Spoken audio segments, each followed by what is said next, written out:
बात पैसा कमाने की हो और जिक्र शेयर मार्केट का ना हो, ऐसा संभव ही नहीं है। जी हाँ दोस्तों, आज के इस वीडियो में हम जानेंगे कि शेयर मार्केट होता क्या है, वो भी एकदम सरल भाषा में।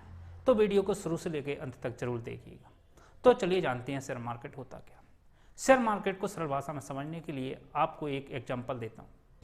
जैसे कि मान लीजिए आप सब्जी लेने के लिए सब्जी मंडी में जाते हैं और आप किसी चीज़ का भाव लगाते हैं। जैसे कि उदाहरण के लिए आप आलू लेने जाते हैं और आलू का भाव आप पूछते हैं व्यापारी से कि साहब आलू का भाव कैसा दिया, तो सामने वाला बोलता है 20 रुपये किलो।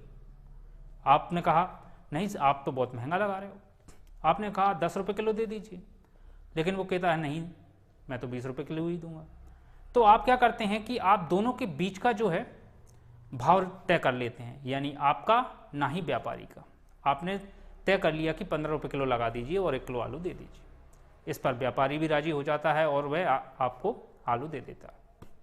तो दोस्तों ये तो होती है खरीदारी और बेचने का तरीका, यानी इसी को बोला जाता है सप्लाई और डिमांड। इसी सप्लाई और डिमांड के आधार पर काम करता है हमारा शेयर मार्केट। जी हाँ, जिस प्रकार से सप्लाई अगर बढ़ती है तो डिमांड कम हो जाती है, और जब डिमांड कम होती है तो उस रेट का जो रेट होता है वो ऑटोमेटिकली नीचे आ जाता है। परंतु यदि डिमांड बढ़ जाती है और सप्लाई कम हो जाती है तो उस चीज़ की जो है रेट जो है ऑटोमेटिकली बढ़ने लगती है। ठीक इसी प्रकार से काम करता है हमारा शेयर मार्केट। ठीक उसी प्रकार से शेयर मार्केट की भी दो मंडियां हैं, जिसे BSE और NSE के नाम से जाना जाता है। BSE को बॉम्बे स्टॉक एक्सचेंज के नाम से तथा NSE को नेशनल स्टॉक एक्सचेंज के नाम से जाना जाता है। BSE में लगभग 5400 के समथिंग कंपनियां लिस्टेड होती हैं, जहां पर इन कंपनियों के शेयर मार्केट के जो है रेटेड तय किए जाते हैं। वहीं अगर NSE की बात की जाए तो इसमें लगभग 1700 कंपनियां लिस्टेड हैं, जहां पर इनकी शेयर मार्केटिंग की जाती है और ट्रेडिंग्स होती है। इसी प्रकार से बात की जाए निफ्टी 50 तथा सेंसेक्स की। अक्सर आपने सेंसेक्स का नाम सुना होगा और निफ्टी 50 का भी नाम सुना होगा।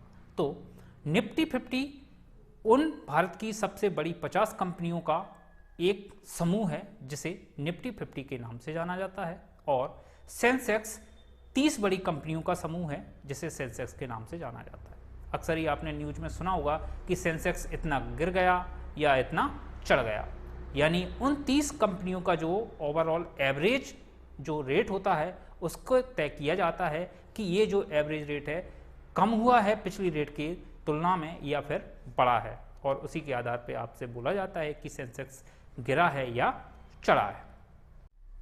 इन सभी शेयर मार्केट की जो एक्टिविटीज़ होती हैं इनको रेगुलेट और करने के लिए एक संस्था होती है, जिसे हम सेबी के नाम से जानते हैं। सेबी का फुल फॉर्म होता है securities and exchanges board of India. SEBI ही यह तय करती है कि जो शेयर मार्केट है उसके रूल्स और रेगुलेशंस किस प्रकार से बनाना है और किस प्रकार से इस मार्केट को रन कराना है। अब बात करते हैं कि आखिर कोई कंपनी यदि शेयर मार्केट में एंटर करना चाहती है तो वो किस प्रकार से करेगी। तो उसके लिए आपको क्या होता है, आपका जो IPO लाना पड़ता है सेबी में, जिसे बोला जाता है IPO, और IPO का फुल IPO ही आपके शेयर मार्केट का जो है रेट तय करता है, और जो इनिशियल रेट होता है उसी इनिशियल रेट पे जो है आपका शेयर मार्केट रजिस्टर्ड हो जाता है, और इसके बाद वो शेयर मार्केट में एंटर हो जाता है, खरीदने और बेचने के लिए उपलब्ध हो जाता है, और उसके बाद कोई भी व्यक्ति उस शेयर मार्केट के स्टॉक्स के साथ आपका जो है ट्रेडिंग कर सकता है।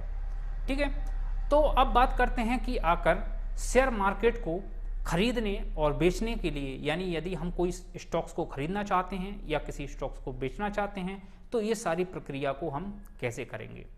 इस सारी प्रक्रिया को करने के लिए आपको 3 चीज़ों की आवश्यकता होती है, जिसमें पहला है आपका अकाउंट नंबर, दूसरा है आपका ट्रेडिंग अकाउंट, तीसरा है आपका डीमेट अकाउंट। यदि ये 3 चीज़ें हैं और आपके पास इंटरनेट की फैसिलिटी अवेलेबल है तो आप घर बैठे ही शेयर मार्केटिंग कर सकते हैं। आजकल आपने देखा होगा कि जो बैंक्स हैं या थर्ड पार्टी जो ऐप्स हैं वो आपको सारी जो फैसिलिटी हैं, तीनों ही फैसिलिटी आपको एक ही अकाउंट में प्रोवाइड करा देती हैं, जिससे आपको अलग अलग अकाउंट खुलवाने की प्रॉब्लम जो है नहीं होती है। ठीक है, इसके बदले में जो है अलग अलग संस्थाएं या अलग अलग जो कंपनियां होती हैं वो अपना ब्रोकरेज चार्जेस आपसे लेती हैं। ये ब्रोकरेज चार्जेस मैक्सिमम 1% हो सकता है, किसी का 0.5% या 0.1% तक भी वो चार्जेस करती हैं। लेकिन देखा गया है कि कोई भी ऐसी बैंक या कोई भी थर्ड पार्टी ऐप्स नहीं है जिसका 1% से अधिक ब्रोकरेज चार्जेस हो। तो यदि आप भी शेयर मार्केट में एंट्री लेना चाहते हैं तो आप किसी भी थर्ड पार्टी या किसी भी बैंक का जो है आप डीमैट अकाउंट ओपन करवा सकते हैं। उसके माध्यम से आप उसमें रजिस्टर होकर आप शेयर मार्केट का जो है काम शुरू कर सकते हैं।